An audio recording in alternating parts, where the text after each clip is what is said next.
Hi, my name is Adriel William, and today's video that I'm making is just does not apply to simply just to the interviews. I think it goes beyond it. When you're working with patients, when you're interacting with other human beings, whether you're going on a date, whether you're in a business meeting, in any form, whenever you're interacting with a human being, there's gonna be a very important thing that is called emotional intelligence. It's all about reading the room, reading the other person.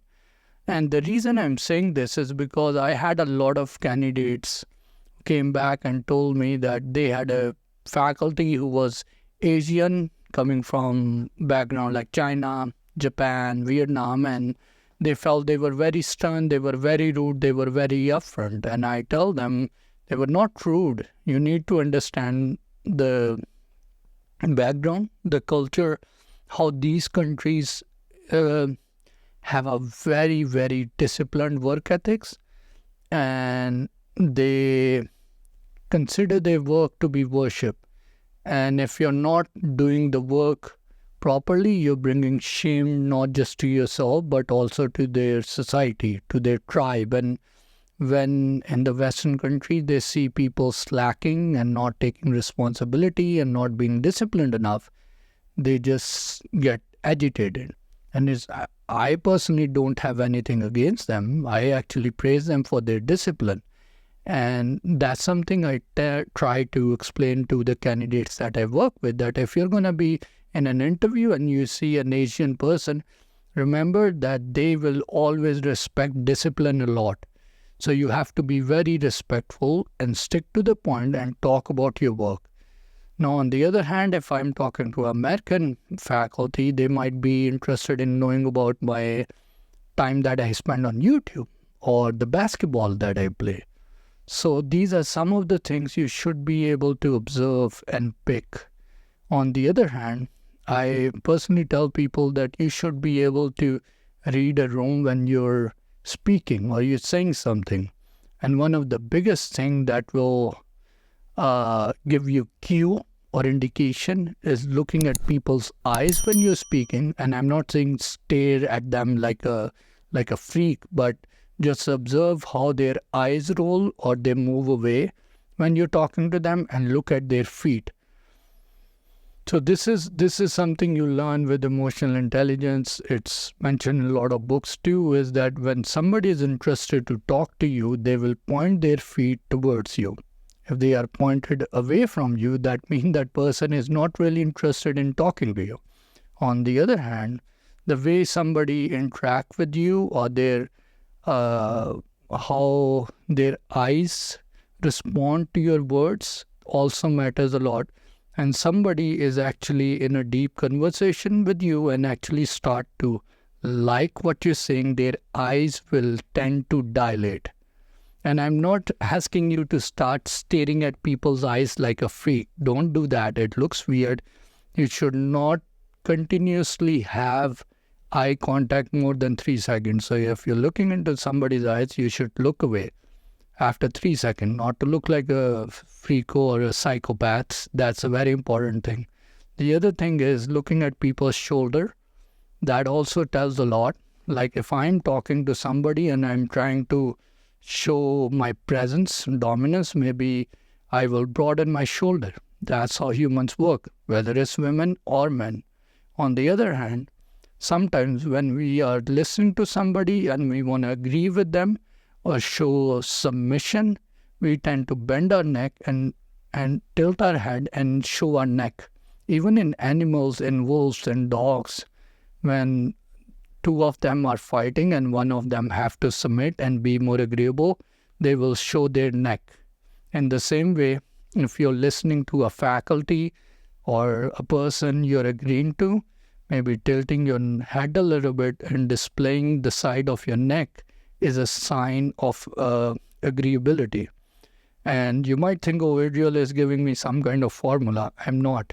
If you observe yourself or observe people communicating, you can actually see these gestures every day. On the other hand, most of the time when people are thinking, and I used to do it in my videos until somebody told me to do it less is that we tend to look at the corner of our eye when we are thinking like this. That's a sign of thinking. And one thing I tell people is that when you're communicating, when you're talking, having an open palm during your discussion is a sign of confidence. And I tell candidates that I'm working with, when I'm teaching them, that don't overdo it, but you can do it. Because if we are talking with our fist closed, it shows that we are hiding something or we are holding it back. So it's a sign of some secrecy. And having an open palm shows more openness, authenticity, and it displays more confidence. And if you don't agree with me, see a lot of leaders like Donald Trump, Pakistani last Prime Minister Imran Khan, who was a sportsman. You will see Obama did it too, that they are actually taught they have coaches who tell them how to debate, how to speak. And this is one of the signs they do is they keep an open palm when they are speaking.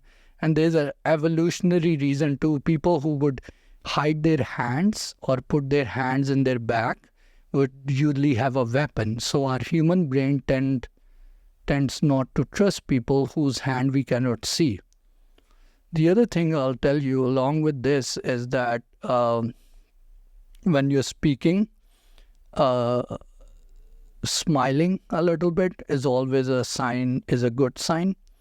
But most of the time when we are in an area of authority, where we are the senior most person in the room, we tend to be less smiley, or it's a display of dominance to smile less when you're in an area of authority.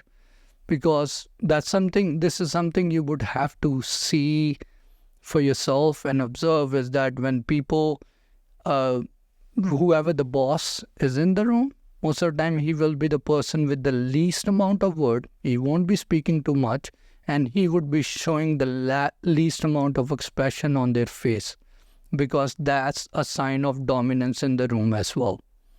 So these are just very small cues and tips that I wanted to tell you.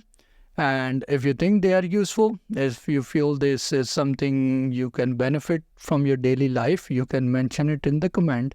If you like this video and if you want to hear more things about how to read a room, how to read other people, how to be a better communicator, because by the end of the day, if you're sitting with a patient or in a room where somebody crossed their arms, that means that they are closing off. They are trying to shield themselves and they are not interested in you.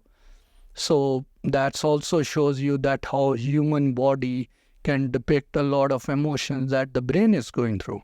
So if these are some of the things you're interested in and you want to hear more, you can write in the comment box. You can like the video and subscribe to the channel.